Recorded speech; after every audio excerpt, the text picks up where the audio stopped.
कींजर ढंढ ते ॿेड़ी ऊंधी थियण बैदि सियाहनि जी आमद ते पाबंदी सबबि सभई ख़ानदान फाका कशीअ ते मजबूर आहिनि। सिंध जे तारीख़ी बाग़ कींजर ढंढ ते सभई माण्हू तफ़रीह लाइ रुख़ कनि था, पर सियाहनि जी ॿेड़ी ऊंधी थियण सबबि औरतुनि ऐं ॿारनि समेत 11 ॼणा अजुल जो शिकार थियण बैदि अदालती हुकुम ते इंतिज़ामिया तरफ़ां सख़्त पाबंदियूं लागू कयूं वयूं आहिनि। इंतिज़ामिया तरफ़ां कींजर ढंढ में सियाहनि खे सैर कराईंदड़ लॉन्च ऐं ट्यूबनि जे इस्तेमाल ते मुकमल पाबंदी मढ़ी वई आहे।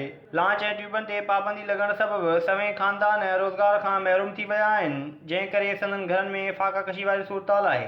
कींजर वासियुनि सिंध टीवी न्यूज़ सां ॻाल्हाईंदे चयो त कींजर जे ग़रीब माण्हुनि लाइ गुज़िरियल 9 महीननि खां लॉन्चनि ज़रिए पिकनिक ते ईंदड़ माण्हुनि खे घुमाइण ख़िलाफ़ कलम 144 लागू थियल आहे। जंहिंजा तक़रीबन 100-200 ख़ानदान आहिनि, उहे सभु माना बेरोज़गार थिया वेठा आहिनि। असांखे सज़ा इहा मिली वई त तक़रीबन 6 महीना खां लाचूं असांजी बंदि आहिनि। 200-250 ख़ानदाननि खे बेरोज़गार कयो आहे।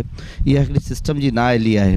खुदारा असीं हथ जोड़े हुनखे अपील करियूं, असांजो रोज़गार खोलियो वञे, असांजा बच्चा जेके आहिनि उहे इन जा असर आहिनि। अपील आहे त महिरबानी करे असीं गाॾी वाॾी धोईंदासीं, हिते रोज़गार मज़ूरी करण कंदा आहियूं। हुननि chief justice Sindh high court, Sindh जे वॾे वज़ीर सैयद मुराद अली शाह ऐं ॿियनि आला अख़्तियारनि खां मुतालबो कंदे चयो त SOP तहत कींजर ते लांचनि खे हलण जी इजाज़त ॾिनी वञे, जीअं पोरियतनि जे घरनि जी चुल्हि ॿरी सघे। कैमरामैन सारंग चांडियो सां गॾु गुलाम हुसैन ख्वाजा, सिंध टीवी न्यूज़, ठट्टो।